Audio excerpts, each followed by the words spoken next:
Hey, well, welcome to another week of Global Christian Perspectives. I'm a host, Elgin Hushbeck, and Chris Eyre. This week we're being joined by Allan Bevere again, and we'll have a lot of hopefully interesting and topics to talk about. The first one we're going to start off with is the Pope's visit. He appeared in Washington, D.C., and then flew to New York, and was given a number of speeches, including at the UN.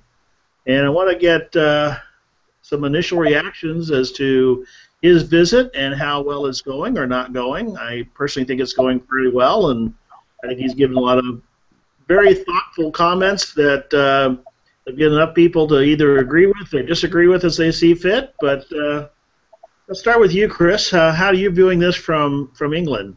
Well, it's not frankly terribly much reported over here, but I have followed it to some extent, and actually went to the trouble of having a look at his speech to Congress, which I thought was excellent advice to legislators, and one which they should follow to the letter.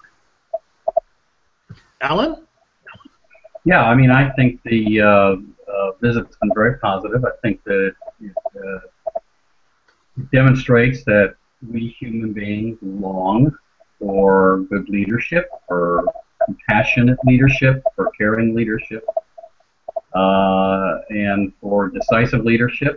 And I think that people have a longing to connect to something that's more transcendent.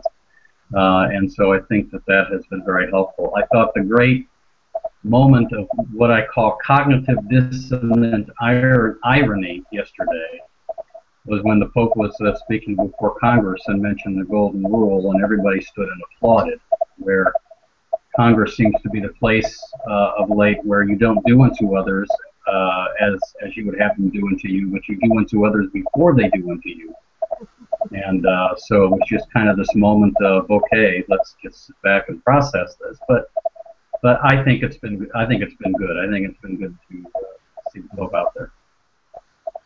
Yeah, I think, to me, some of the interesting aspects is the fact that the Pope has come here, and people, there's been a lot of support and a lot of criticism, depending on the various issues, but that's not the purpose of a politician to come in and push, the purpose of a Pope to come in and push immigration reform or even abortion, although he did mention life. He's mentioned a lot of these things.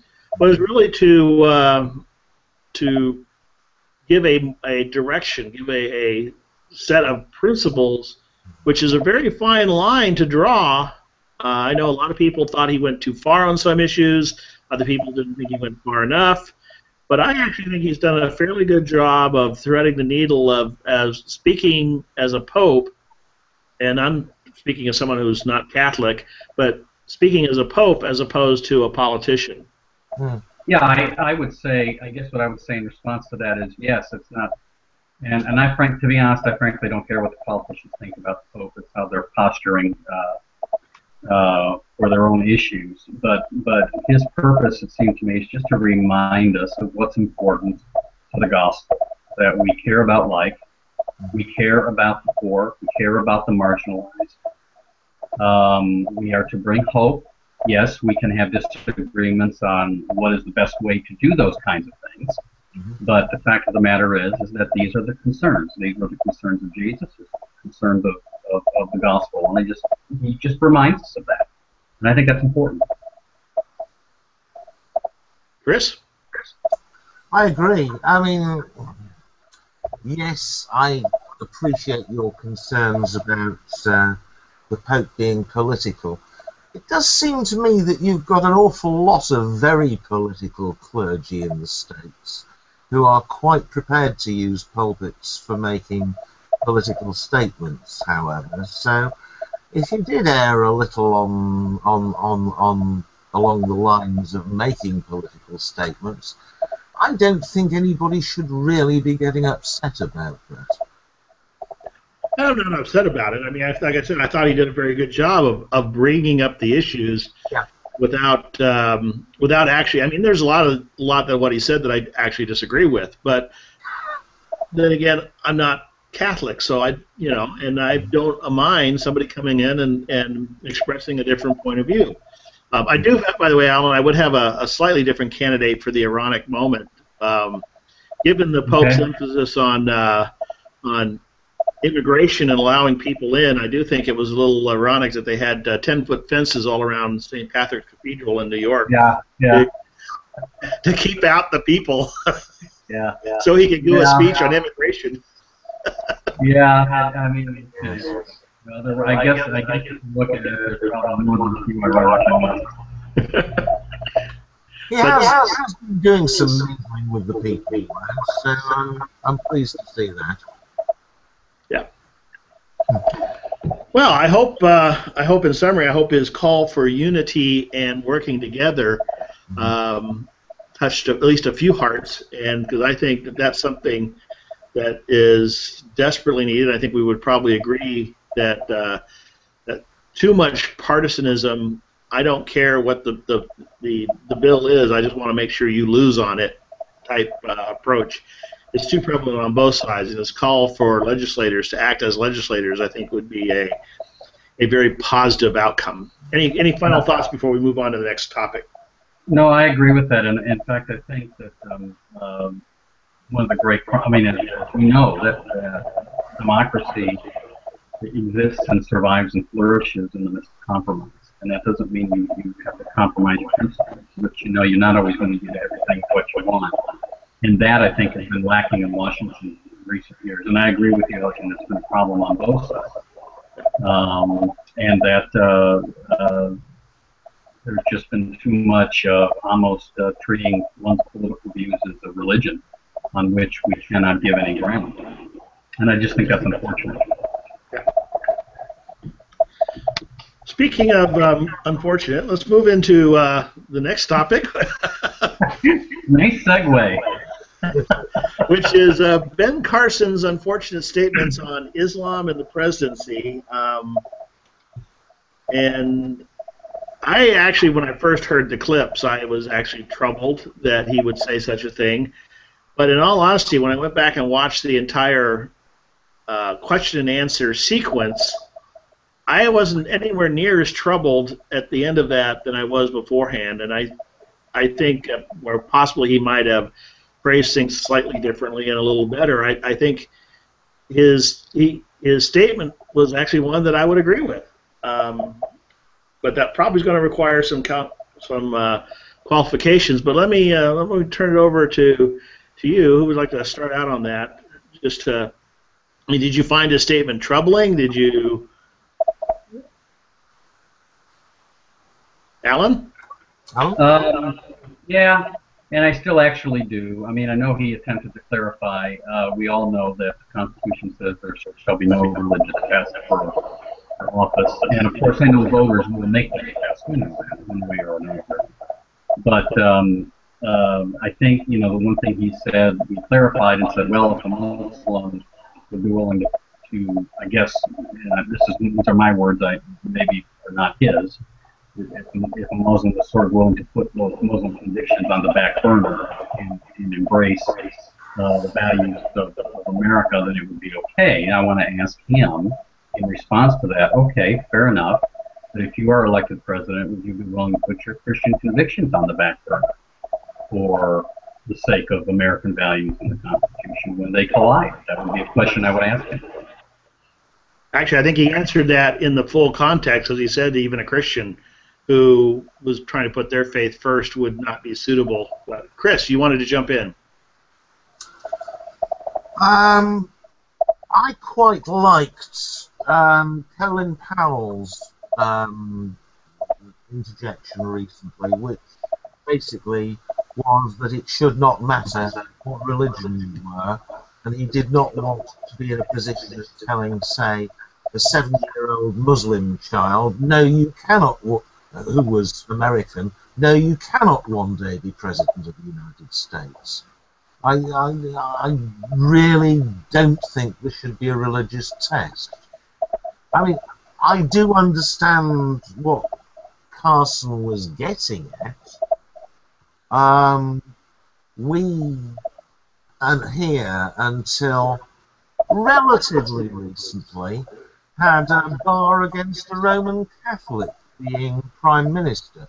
We still have a bar against a Roman Catholic on the throne because our history was that Roman Catholicism was a totalizing religion which sought to control heads of state. And I think the worry is there that Islam could be in the same position these days.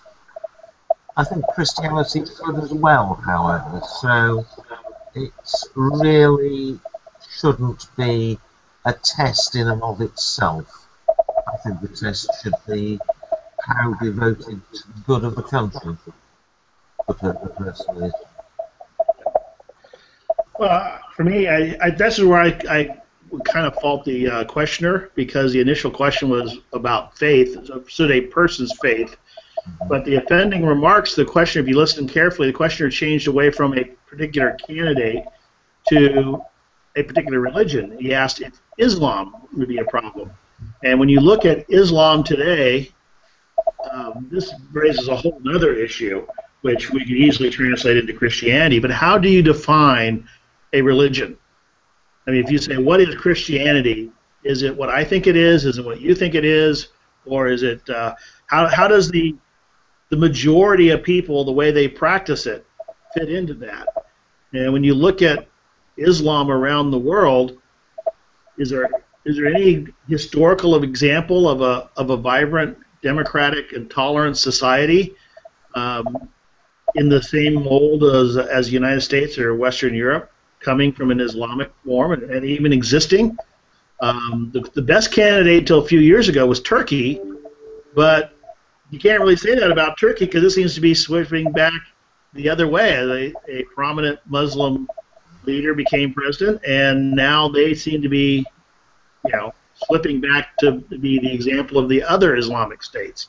So when put this in terms of a religion, I don't think, I think there is some questions about Islam, but Carson was clear before and he was clear after that as long as a person valued freedom and valued the Constitution, that should not be a problem. I actually do have my only quibble with him is I think he was a little bit too strong, stating that the Constitution had to be first. I think there's some. I think someone has to accept the given principles, the general principles of the Constitution, but I still think there's a place for disagreement in terms of individual faith, and so I didn't actually have a problem with Carson when I actually heard the entire clip. Mm-hmm. I was interested to see the results of a poll that somebody else did, which indicated that among Republicans, they wouldn't vote for Carson primarily because he was an evangelical Christian, and they would not vote for an evangelical to be president. That interests me, particularly because over here, the new leader of what has historically been my party, the Liberal Democrats, is an evangelical, biblical literalist Christian, and there is no chance of him becoming Prime Minister because of the minority status of the party.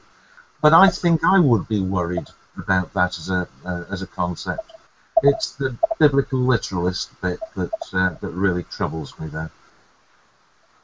Yeah, well, I would say I'm not. I didn't quite catch the poll. Was it the poll said they would or would not? The poll said as many as 25% of Republicans would not vote for an evangelical, even of their party, to be president of the United States. The figure was a lot higher among Democrats. Yeah, I'm not too surprised because among groups that it's okay to criticize, evangelicals is probably at the top of the list. Islam is currently at the bottom of the list, at least in terms of candidates. Probably the Dalai Lama would probably be at the very bottom of the list if you're not allowed to. You certainly are not allowed to criticize, but in terms of religions that are potentially criticized, Islam is highly protected, and evangelical Christianity, and up until recently, Catholicism used to get a lot of criticism as well until this Pope. So I'm not surprised that because of that constant theme in the media, there would be people who would not vote for them. Mm-hmm. Allan, any final comments before we move on? Well, I don't, as far as Islam and democracy, I mean, part of that, and I'm certainly not going to claim myself to be an expert on Islam, but part of that may be our presence in that part of the world for many years, supporting dictatorships, such as in Iran and other places, and in Egypt, may have contributed to really not fostering democracy. So that may be part of it. It may also be that in the West, Western democracies have had a much longer time to domesticate Christianity. And in so doing, we've become pretty tame. Before we move on, we got a comment from the question. By the way, the question and answer app is up and running. So, and this is from Henry Neufeld. He says that if I am asked as a Christian to put the Constitution above my Christianity, being a disciple, can I accept the position? Seems that my faith might require me to say no. And again, that kind of goes to I thought Carson overstated that part of it a bit much. But where is the line? Where? I mean, we don't want to set up a theocracy, but where is the line on that? Well, my feeling is, if I were in office, which I have been in the past in a very minor way, and the requirements of the office conflicted with my faith, I would have to resign the office. Yeah, I agree with that. Yeah, I agree with what Chris just said. The other thing is that actually I'm suspicious that anybody could run a campaign really as a Christian and even win. Because to be a Christian requires truth telling more than anything, and I just don't see how anybody can run a campaign without sacrificing the truth on the altar of power. So I'm very dubious that that's even possible. But I said in my book, The Politics of Witness, that for those who truly feel a calling to political office, to nation-state politics, and I suggested that should be a calling, that calling should be confirmed by the church, just as the call to ministry should be, because politics certainly is a noble business, but as we know, there's a dark underbelly to it, and that it is very tempting. And so that we're going to have Christians who have that sense of calling to politics, it needs to be confirmed by the church. Now, we all know that's never going to happen, but that doesn't keep me from saying it, and saying that we should consider the fact that this is serious stuff. And so if there is a Christian going to enter into this, and I don't care what party they're part of, but if there is a Christian that's going to enter into this, the church ought to be able to say, we think you have the character and moral fortitude to not only be effective, but to do your job as a Christian. By the way, I think there are some up there. I know probably for me the best example, or at least were some up there, the best example would be C.J. Watts, who was a congressman that came in the mid-'90s. My biggest complaint with C.J. Watts was that he promised he was going to serve 2 terms and then return back to being a pastor, and he served 2 terms and went back and became a pastor. So he was very honest. He did. He was actually I know he was very popular. A lot of people encouraged him to run for higher office, and he just did not feel the calling. And but he ran, was elected, was very successful. But then that kind of goes to one of my big problems. I think there are good people up there, but they do that. They go up there, they run, they serve for a period of time, and they return back. John Campbell from California just recently did that. And the problem is the ones that you would want to stay there are the ones who return home, and the ones who stay are the ones you probably don't want to be there. So. Well, and I think the other issue is the career politician, and everybody bemoans that. But the reality is that's the way our system at least in America, I don't know about the UK, but in our system, that's how it's set up to be. And that the answer to career politicians, the answer is the election. But we do keep sending these folks back. People get tired of it and say we need to have less of that. But the reality is we keep voting the same people in. So we create the very career politicians we just end up despising. It does occur to me that having a two-term limit on senators and congressmen might not be a terrible concept. You have one effectively on presidents these days. Yeah. That's been tried. Actually, it was passed at one point. It was ruled unconstitutional, so we need a constitutional amendment to do that. Right. It's been passed. States, my understanding, Elgin, is states can do that. It was just the federal government cannot mandate that. Right. California has term limits. Okay. They proved ineffective because what happens is people tend to, they serve 2 terms in one area, then they'll bounce to another area, serve 2 terms, and they'll bounce to the Senate. So they bounce around until their term limited out, but they're there for a long time anyway. So yeah. And then what happens is, you still have the machines. Bottom line is there's really no good answers. But actually, there is a good answer to that. It requires involvement by the people. I rarely fault politicians for a lot of this because they're going to do whatever they need to do to get elected.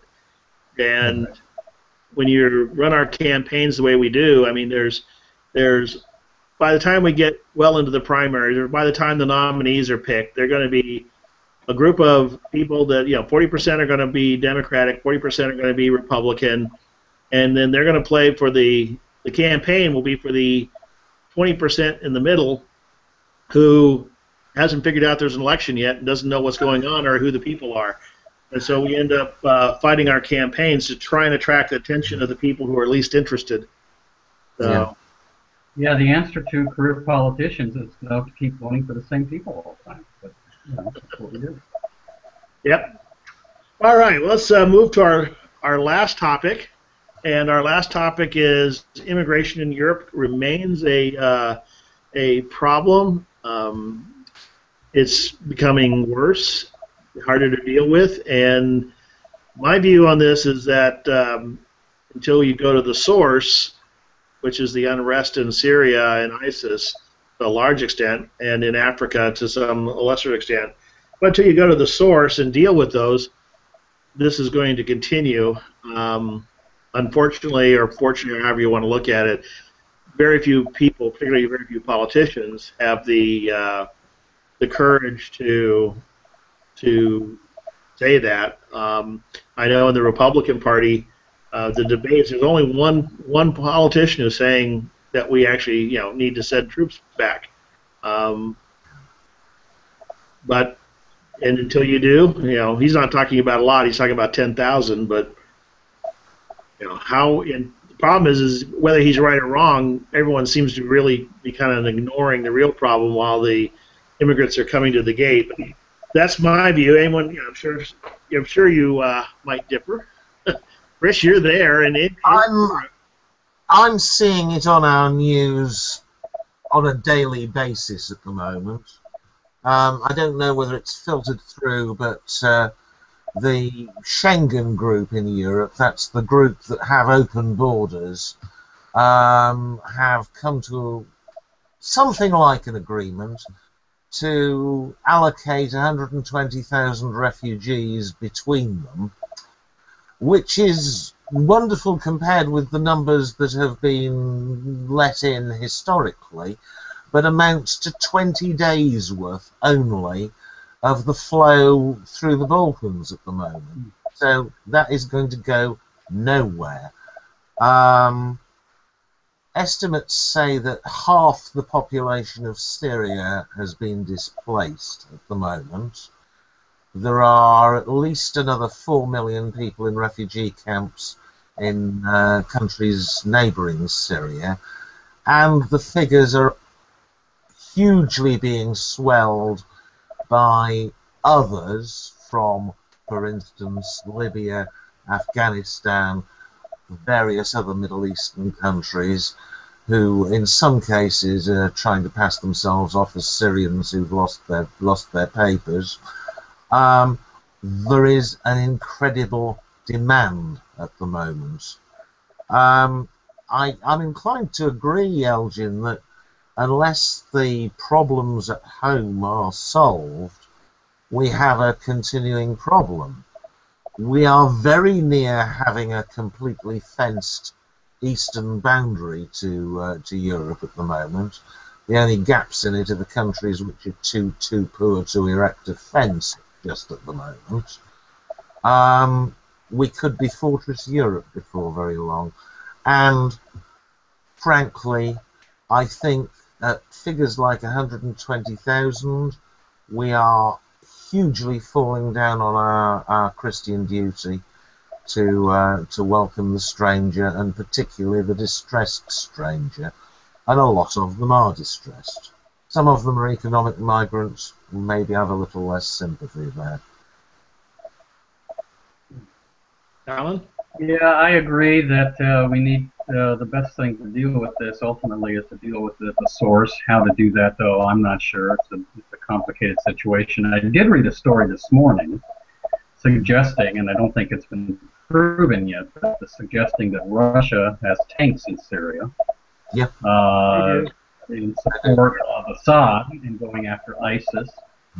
I mean, I don't know. That's a mixed blessing. I mean, who do you cheer for on that one? But the reality is that Russia has seemed to insert themselves, and of course, Putin doesn't do anything out of the goodness of his heart. So he certainly has his own motives.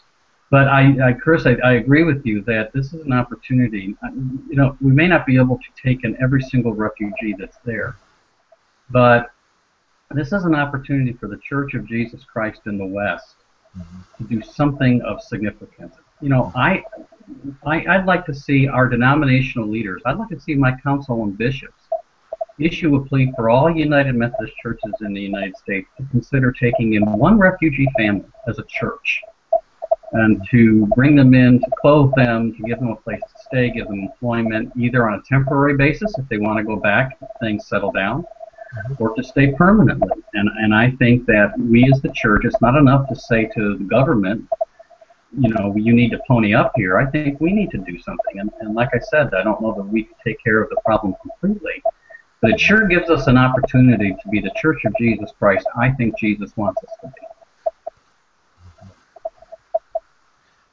How many churches are there in your denomination? I mean, how many?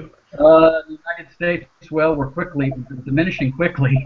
The gurus are saying in 10 years, 50% of our congregations will be shut if things keep going the way they go. But we've got to have 15,000, I'm guessing. I mean, that might be a little low. Maybe 15,000, 16,000, 18,000 congregations.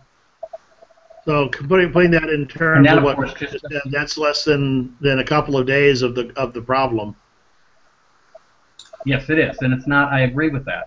But now multiply that with more churches, more denominations. We're obviously not the only church, and the Catholic churches. I mean, I'm not suggesting we could solve the problem. I'm saying we could make a dent in it, and that we could offer some serious compassion and offer, you know, and be reminded of Jesus' words. I was hungry and you fed me. I was naked and you clothed me. I mean, I think this is an opportunity for the church to step up and just demonstrate the gospel in offering some sacrifice. Most congregations can take care of one family. I agree. Okay. Well, on that note, let's go to the bottom of the hour. Transition. This is a time where we get a chance to briefly introduce ourselves and give a plug for any current projects or books or websites. And again, my name is Elgin Hushbeck, and my 4 books are Consider Christianity series, which is evidence of the Bible and Christianity and secularism, and Preserving Democracy and What is Wrong with Social Justice. And reach me at my blog. I'm at hushbeck.com. Chris? I'm Chris Eyre. I'm an Energian editor, and I blog at airlines, E-Y-R-E, lines.energian.net. Okay. Allan? Chris, I just got airlines. All this time I've been thinking, did you work for an airline? Now I finally get it. It takes me a while. My surname, yes. I'm Allan Bevere. I blog at allanbevere.com. That's 2 L's and 2 A's, Allan. Have several books out for Eyre. One is The Character of Our Discontent, Old Testament Portraits for Contemporary Times, and also the book I just previously mentioned, Politics of Witness, which is part of the Areopagus series, which I edit with Dave Black. Just turned in this week a manuscript for Colossians and Philemon, which is part of the participatory study guides, and I've started a new project for Eyre on Christian biography, which I hope will not take as long as my commentary on Colossians and Philemon. Okay. Well, then we move into the in-depth period. One of the things that's bubbled to the surface several times, and in particular last week, is the whole concept of rights. And last week we were talking about the supposed right to die, which we brushed by the concept of rights. It is something that's ubiquitous within our society, but poorly understood and actually oftentimes fairly ill-defined from person to person. I thought we would delve deeply, or a little more deeply, into that as to what rights are, and a little bit of a historical background. In terms of rights, the whole concept of human rights developed by people like John Locke came out of the belief that God had given us certain gifts, that we as human beings were created in His image, and that it bestowed upon us certain gifts, and that what God had given us, it was illegitimate for anybody, even the king, to take away from us, which is what made rights something more than just law. That because a law, the king could come in and pass a new law saying, I get to take your land, or I get to take this from you. Rights were such that they were given by God, and therefore only in certain circumstances, in those days, those prescribed in the Bible oftentimes, could that be taken away from you. And I think probably the best summary of this was in the Declaration of Independence, where Thomas Jefferson wrote, "We hold these truths to be self-evident, that all men are created equal and endowed by the Creator with certain inalienable rights, including right to life, liberty, and the pursuit of happiness." And since that time, the whole concept of human rights has, particularly in the last 50 years, been attacked, because as the concept of God has, I think, two factors. One, the concept of God has gone away from society in terms of governmental structures, at least in the West, and as our world vision expanded out, particularly with things like the United Nations, now how can we ground rights into something that would be acceptable worldwide and by other faiths? And so there's been a lot of discussion, a lot of debate, and the whole concept of human rights has kind of fallen apart.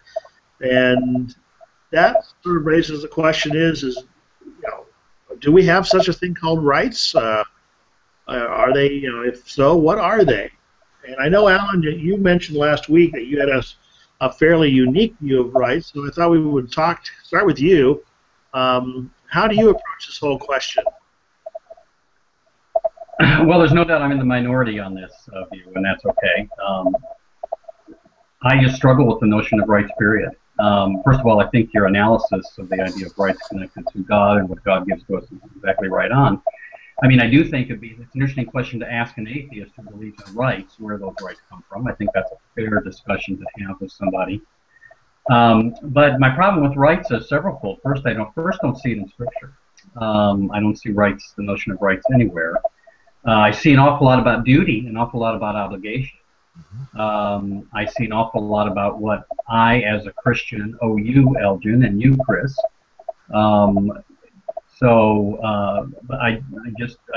other reason I struggle with the language of rights is that I think that in the modern West, Christians have picked up that language, resorted to that language, and I think in so doing we have undermined the unique and decisive Christian voice, the theological, the rich theology and moral discourse that we can offer to the culture, Not to say that you have to do this and we're going to force you to be a Christian, but for example, I just want to be able to say that I want to bring a different way of thinking about issues, and I think that when we resort to rights language, I'm not so sure that we Christians sound any different from secular conservatives or secular liberals. I just don't know how we bring anything new to the table with rights language, so I just do not care to use rights language. Now, I understand that if you're a lawyer, you're going to have to argue rights language, and so you're going to be forced to argue something that's not true, but you know that happens all over the place. But I just think rights language is problematic for Christians. Okay, I'll stop there and let you all respond. Well, before I start jumping in on you, Chris, you want to interject your view here, and how do you approach?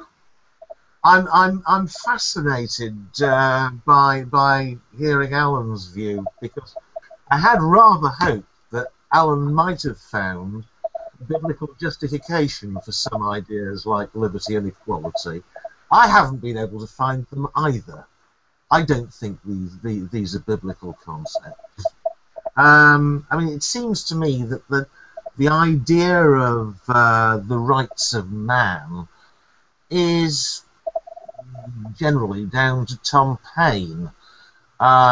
He may have been working off the back of Locke a bit, but Thomas Paine wasn't notably Christian, at best deist, and he seemed to think that rights such as liberty and life were natural.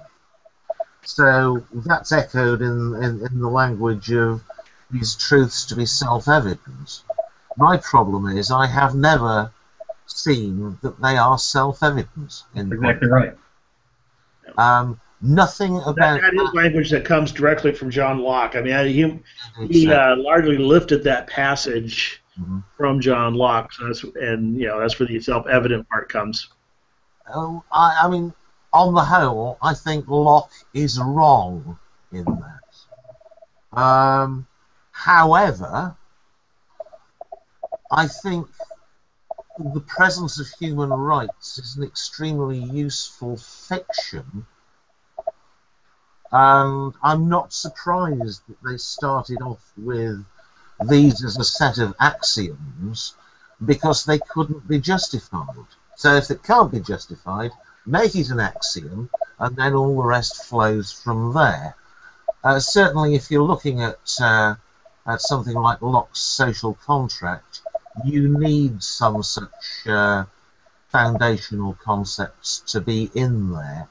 And I think if we want a reasonably equitable system of law and justice, we need there to be some fundamental rights. Certainly, I don't think the Bible does it, because I still have memories of one verse of All Things Bright and Beautiful, which was still occasionally getting sung by mistake in my youth.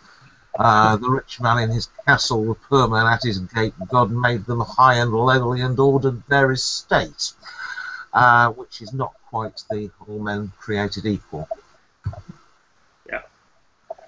Well, let me come back and argue. I do think there is a biblical justification for, at least in terms of life, liberty, and the pursuit of happiness. I mean, I agree. They're not stated directly, but when you start looking at some of the underpinnings of the various teachings and why some of the laws are there, I mean, for example, the law on coveting is pretty clearly a strong defense of private property rights. If somebody owns something, you don't have a right to covet that.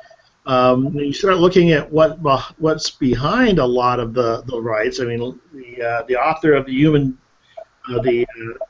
United Nations Declaration of Human Rights argued that he took a lot of his basis from the Ten Commandments as the underpinning for his analysis of these rights. So on the one hand, I agree. There's no such language as unalienable rights of life, liberty, and pursuit of happiness in the Bible.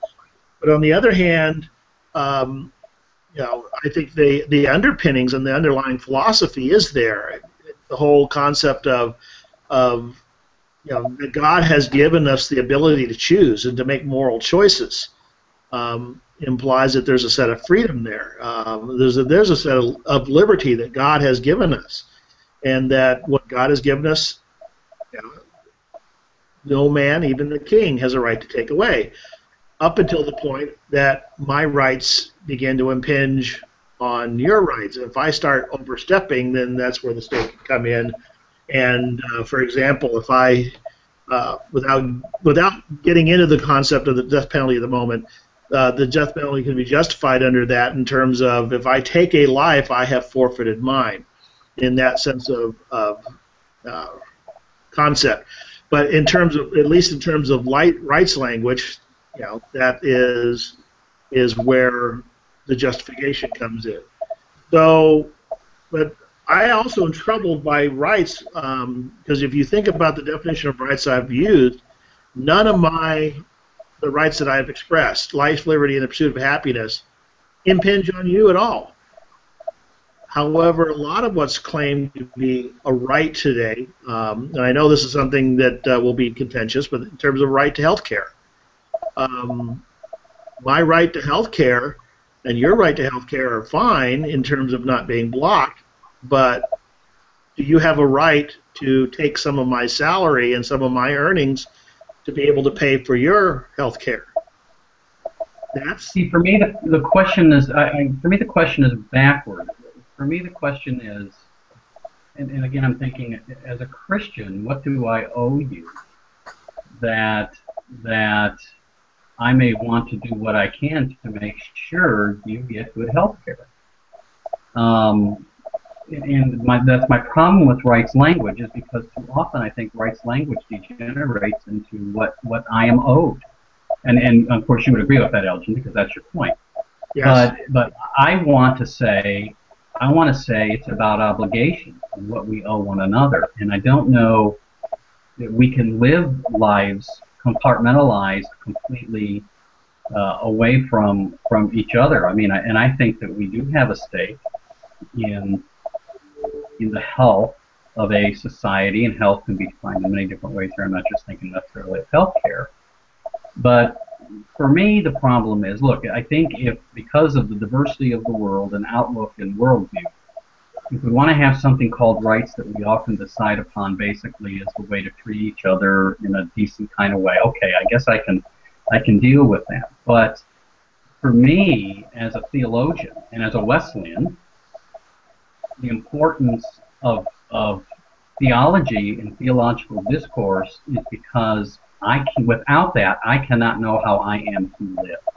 I cannot face the moral dilemmas of our time apart from the doctrines that are supposed to form us. And what has happened in the church, because we have resorted solely to rights language, maybe I should refine my language a little bit, because we have solely resorted to rights language, we don't bring any of that to bear in the midst of the discussions of immigration or poverty. Or I mean, I continue to be amazed when I hear Christians talk about these issues, regardless of their position, is that how uninformed their Christian convictions are in reference to how they view that issue. And by the way, that's the fault of those of us who lead the church. That's the fault of the clergy. It's the fault of for not helping them think through this. But it's just amazing how none of that comes to bear when we talk about these issues. That's my concern. Yeah. I have some comments on that, but I want to let Chris get in here first. Yeah, I'm still very much in agreement with Allan. From my point of view, liberty starts once one has complied with all one's obligations. And one of the obligations is to comfort the afflicted and heal the sick. So you ought to be taxed in order to provide health care. Arguably, in terms of a New Testament understanding, the tax rate ought to be 100%.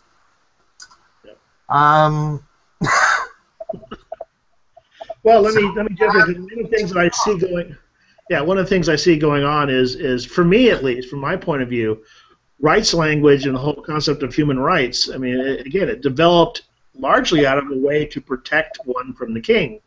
Right. Because you don't need rights to protect you from your fellow man. Rights protect themselves. So for me, the concept of rights comes into protecting me from the king, or nowadays we would say protecting me from the government, which is why in the United States we have the Bill of Rights, and the Bill of Rights is a list of what government cannot do or what people must be allowed to do, depending on the particular right involved.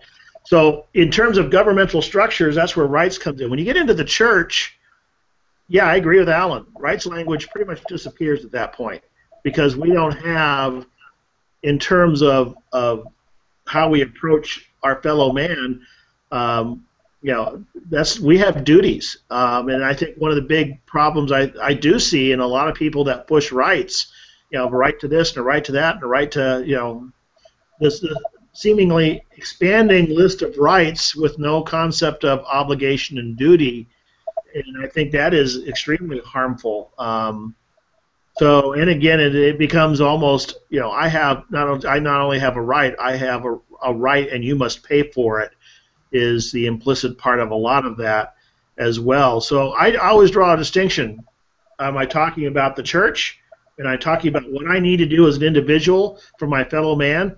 Then rights doesn't really come into it. If I'm talking about the government and obligations, then that's where government comes involved in part of it. And I don't think we should have bureaucracy where everything I think should happen. This is my problem with you, Chris, is I don't think, even though I agree with a lot of what you say in terms of my obligation as a Christian, I don't think that obligation should be legislated into law and imposed on everybody else. But we do. I mean, we do legislate things into law all the time. I mean, we can't get around it. The debate in government is, what do we legislate? I mean, let me say things, as a Christian, first of all, I mean, as I like to say to usually eyes raising, is that my nation is church, first and foremost. That is my nation. I am a citizen of that nation called church. Now, I also happen to be a citizen of the United States because I was born here. And I do, and while I'm focused on church, as a citizen of this nation in which I'm in, I do have a responsibility to the common good. So, yeah, I want government to, I mean, I know I'm not necessarily sounding like I'm suspicious of government, but I tend to be. I'm actually suspicious of anything that's big, and that includes business. I am suspicious of government getting too far into things, because they usually, once they get in, they don't want to get out. Having said that, I think for that society to continue and to flourish, we're all going to have to contribute. Now, we can debate where we should contribute. We can have that discussion. But at some point, we are going to all contribute in some way for others. I mean, I just am not sure. Now, as far as rights go, you say we keep adding rights. Well, see, that's one of my problems with rights. What's the criteria? How do you decide what a right is? I mean, that's an interesting question that I don't think anyone has ever really been able to answer, at least to my satisfaction. I tend to lose contact with Elgin when he says we really need protection from government. Broadly speaking, I see legal systems as being largely in order to protect us from our fellow citizens exercising their liberties and contravening ours. I think we need a system very badly, and I tend rather more to the Hobbesian view than Elgin does. When I see libertarian systems, I think they're aiming for what Hobbes wanted to avoid, which is a life that's solitary, poor, nasty, brutish, and short, because there are no laws and there is no structure. Well, that's why I'm not a libertarian. I always draw a big distinction between being a libertarian. I agree we should have laws. I'm not arguing that we shouldn't, but that my view is that government should be as small as possible and as close to the individual as possible. So I would rather see much more control done at the local level and much less control done at the national level. But I do think we need a problem. I mean, I'm not sure about the conditions in England, but I know in the United States, a lot of people see the government as their primary obstacle. It's the biggest factor in their life. It controls everything they do, and they can hardly. I mean, I recently wrote a book called 3 Felonies a Day, where we all supposedly are committing 3 felonies a day because the size of government is so vast and the number of laws they have passed are so horrendous that we can't live our normal life without transgressing the law in one part or another. And, I agree. I want laws. I want speed limit laws, right? But and I want things like that, but I don't want the national government setting, like they did for a while, the speed limit. I have, if Montana wants to have a 90-mile-an-hour speed limit, that's for Montana to decide. What does it bother me here in Wisconsin? And that's my whole view of things. And yet what happens is the government comes in and makes these laws, and oftentimes they do impact the individuals. For example, the couple in Idaho who bought a house, they bought a piece of land, tried to build a house, and at last report they're still tied up. It went all the way up to the Supreme Court because some government bureaucrats came in one day and said, you got to return all the land back to the way it was because we think you have a wetland there, even though there were houses all around them, and they could never figure out exactly how they ended up on the supposed wetland list.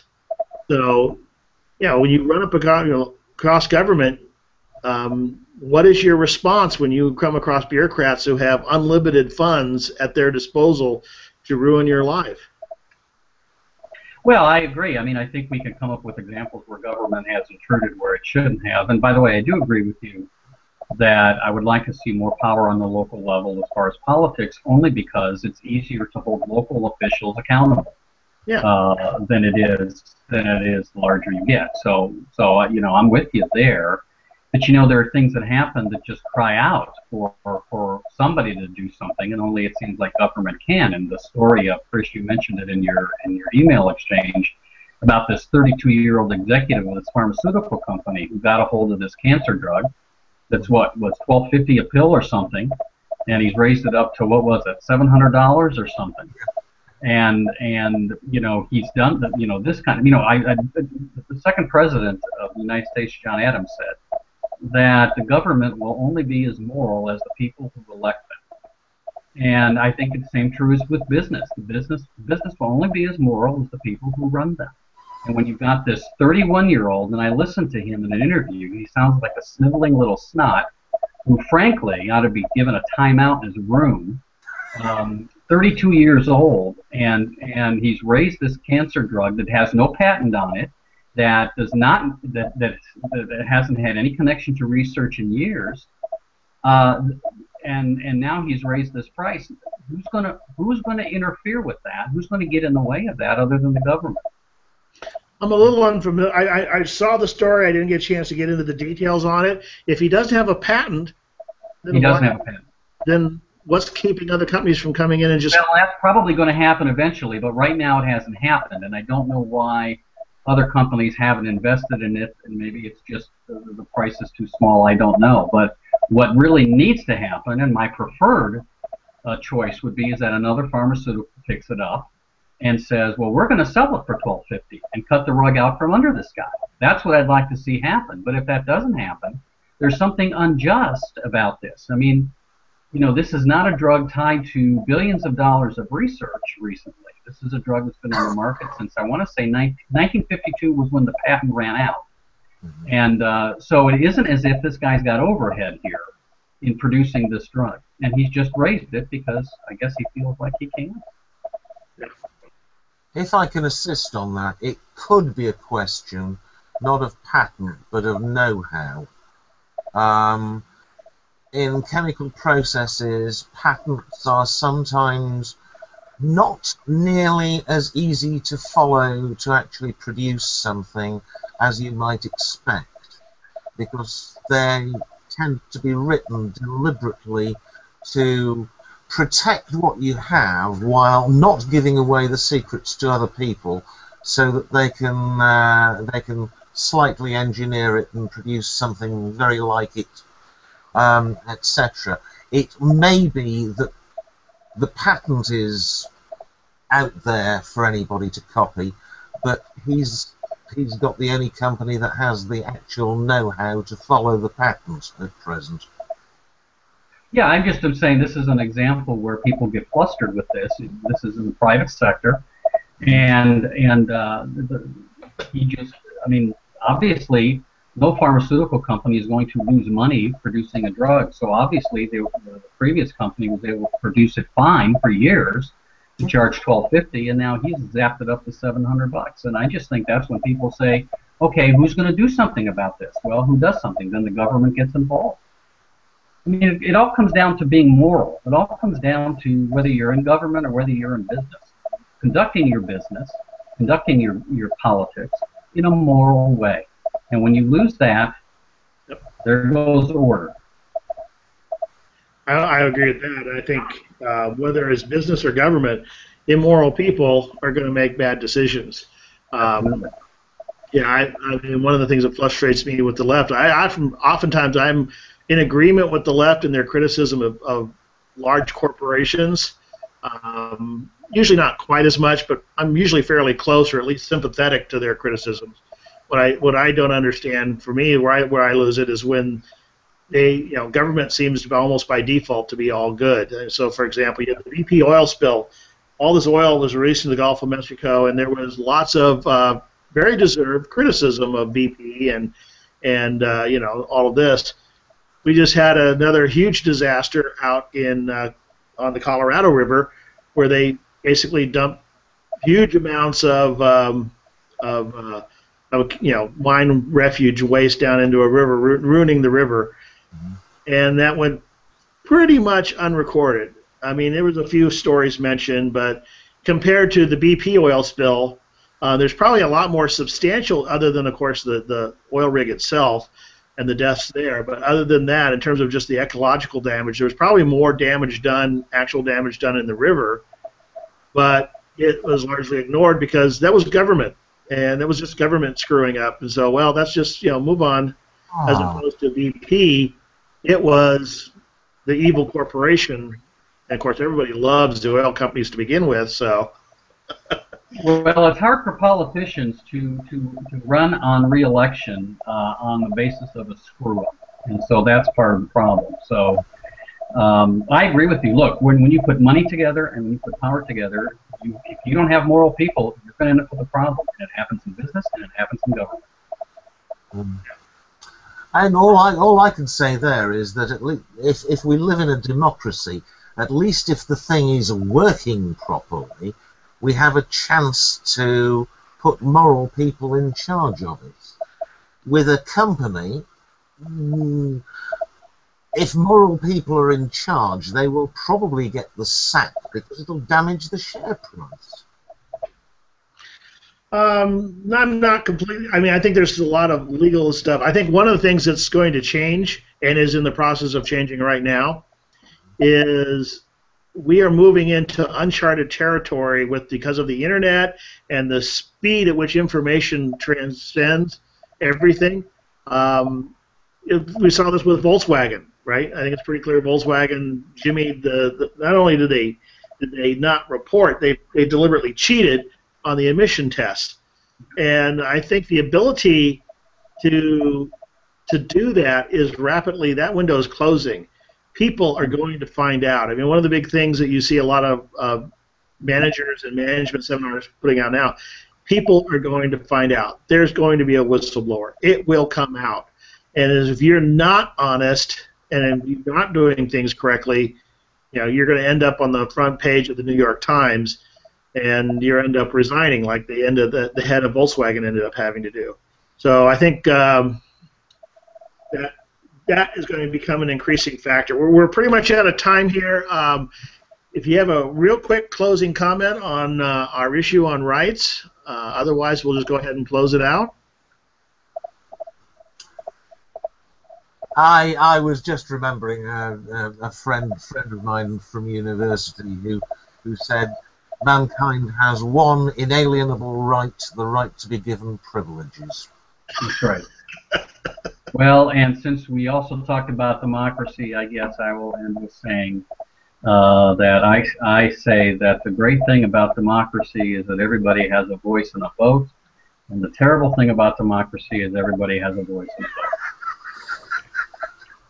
Well, my vote's always okay, but it's your vote that I always question, right? That's exactly right. Oh, All yes. right, well, thank you all for joining us this week on Global Christian Perspectives. I hope you will get a chance to join us next week. We delve more deeply into some of the issues of the day. Thank you for joining us. I'm Elgin Hushbeck with Chris Ayres and Allan Bevere, and thank you for joining us.